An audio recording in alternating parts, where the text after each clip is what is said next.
Di beberapa video sebelumnya kita udah ngomongin beberapa hal seputar keuangan dan pekerjaan.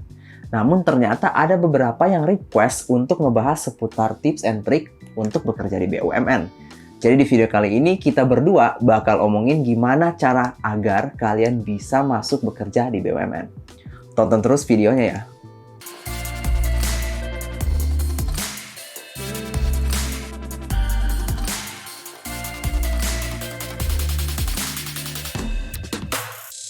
Hai guys, baik lagi bareng gua Valdi. Dan gue Melin.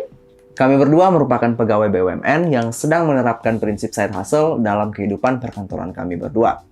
Di video kali ini kita bakal lebih nge-share ya, ngobrol-ngobrol tentang gimana tips and trick agar kalian bisa lulus masuk seleksi dan bekerja di BUMN.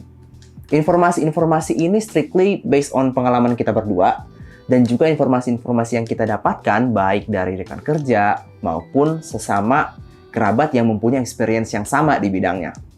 Sebelum kalian masuk dan ikut tes buat kerja di BUMN, kalian harus ngerti dulu program rekrutmen yang dibuka oleh bank-bank BUMN. Soalnya itu berbeda-beda. Mulai dari rekrutmen tingkat pegawai outsourcing, pegawai kontrak, hingga ke pegawai organik atau sering disebut dengan pegawai tetap. Kalau gue pribadi, gue masuk lewat jalur ODP atau Officer Development Program. Programnya itu adalah program kepemimpinan yang didesain buat membimbing calon-calon pimpinan yang akan datang di masa kedepannya.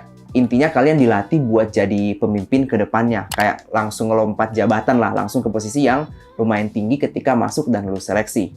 Ilustrasinya seperti yang gue tunjukin ini.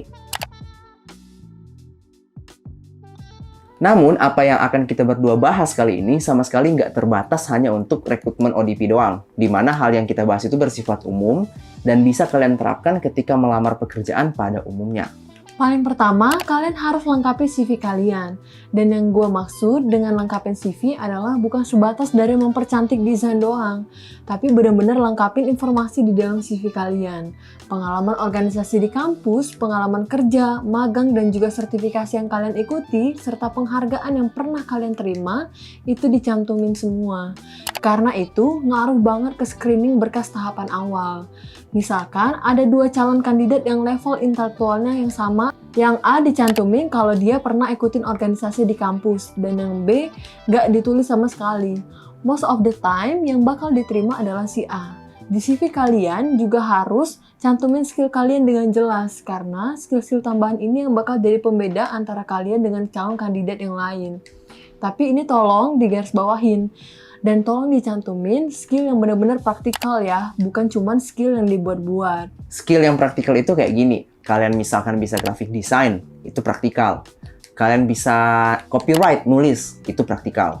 Kalian juga misalkan bisa analisis finansial, itu praktikal. Nah, jangan sampai kalian salah dan gak bisa ngebedain mana yang trade dan mana yang skill. Trade itu kayak gini, trade itu kayak sesuatu hal yang nggak bisa diukur secara real gitu. Misalkan ada yang tulis skillnya itu analytical thinking. Nah, itu bukan merupakan skill ya, sorry to say. Tapi itu merupakan sebuah trait dari diri kalian yang mungkin kalian bisa tulis di kolom CV lainnya. Kayak misalkan di kolom profil kalian. Dan itu sebenarnya nggak mandatory. Dan itu nggak ada matriksnya buat mengukur kemahiran kalian. Jadi jangan dicantumin di kolom skill. Jadi kalau mau nulis skill itu cantumin aja yang kalian punya supaya itu bisa jadi bekal tambahan buat kalian buat bersaing dengan ribuan kandidat lainnya. Ya contoh resehnya aja misalkan gua sebagai recruiter nih, yang A tuh bisa desain dan yang B itu nggak bisa desain sama sekali. Dua-duanya misalkan level intelektualnya tuh mirip. Gua 100% bakal ambil yang A dong karena dia punya skill tambahan yang bakal menunjang kreativitas dia di lingkungan kerja. Terus ada yang nanya, kalau nggak punya skill gimana dong? Makanya selama kalian masih punya waktu, nggak ada salahnya kalian belajar untuk tingkatin skill kalian. Di video sebelumnya kita pernah ngebahas kan tentang gimana untuk tukerin waktu kalian untuk upgrade skill. Linknya ada di pojok kanan atas, kalian bisa cek video tersebut. Yang kedua adalah persiapan buat psikotes. Nah, banyak banget misconception umumnya di kalangan fresh graduate bahwa psikotes itu nggak perlu belajar karena nggak tahu nih mana yang mau dipelajarin. Soalnya itu soal-soal dasar kayak perhitungan dasar, kosakata dasar, dan lain-lain. Ini salah besar. Emang bener, psikotes itu soal-soal yang dasar, yang kalau mau di-solve pakai logika sebenarnya bisa. Tapi mungkin kalau kalian nggak terbiasa dengan soalnya, itu akan memakan waktu yang lumayan lama. Tapi ingat, waktu yang diberikan untuk psikotes itu biasanya singkat banget. Ada mungkin dikasih 30 soal, waktunya itu cuma 40 menit doang. Berarti yang dilatih di sini adalah kecepatan dan ketepatan kalian dalam menjawab soal. Misalkan kalian dapat soal kayak gini. Mungkin kalau kalian otak-atik soalnya, kalian tetap bakal ngejawab. Orang soalnya cuma pakai logika kok. Tapi di sini, time limit kalian itu terbatas, cuma sekitar 1 menit per soal. Jadi kalau kalian nggak terbiasa dengan ngerjain soal-soal kayak gitu, otomatis waktu kalian yang dibutuhkan buat nge-solve satu soal itu lama banget.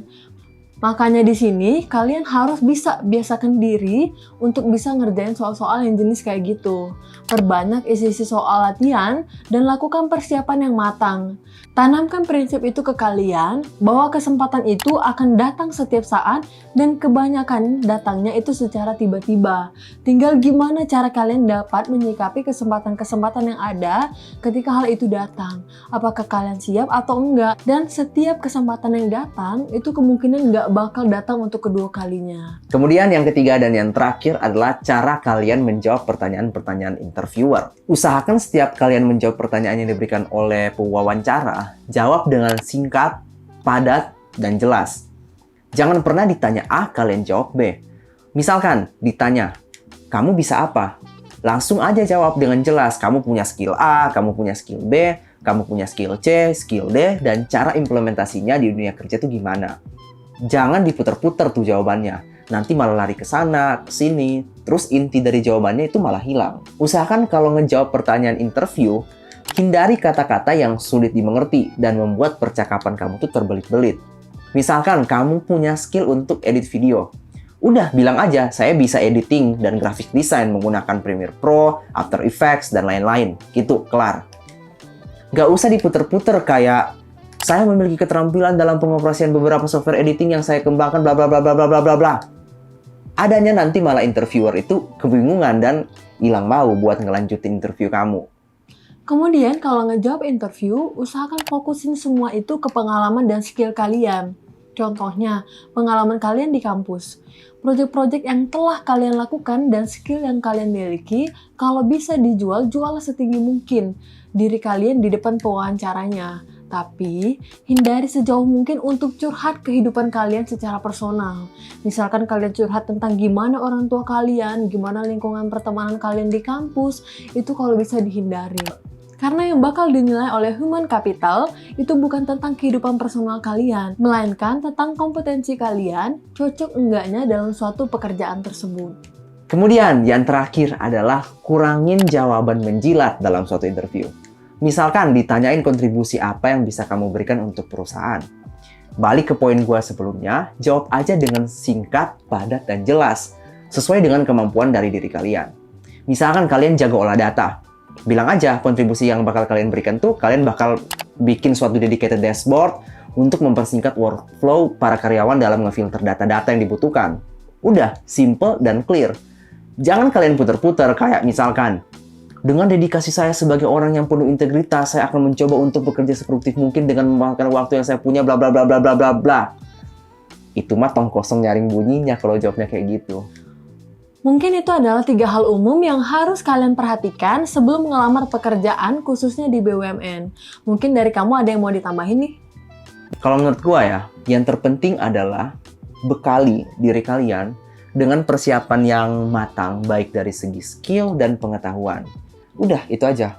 Kalau udah matang persiapannya, mau dites sesusah apapun, kalau kalian udah siap, pasti bisa ngelaluinnya kan.